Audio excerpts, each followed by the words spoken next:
In this video, we're going to take a look at how we can state the inequality that satisfies a given region. Looking at the example on the left-hand side, the first thing that we need to do is identify the equation of the blue line.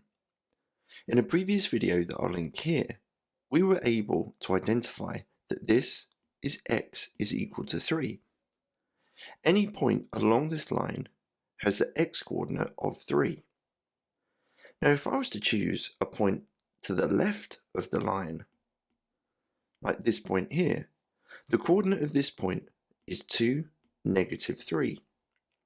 X is less than 3 at this given point. And if I was to choose any other point to the left of the blue line, like this point, or even this point, x will always be less than 3. So the inequality that satisfies the region will be x is less than 3. However, because the blue line is a solid line, in this case the inequality can also equal 3.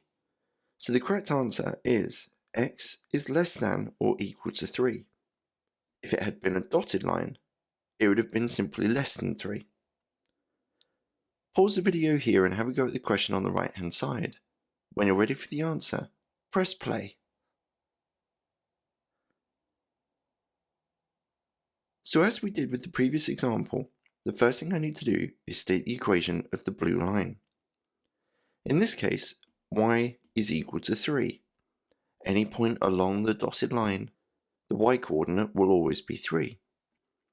Now choosing any coordinate within the red area, like this point here, that coordinate is -3, 4. The y-coordinate is more than 3. So the answer will be y is greater than 3. It's not equal to this time because the blue line is dotted.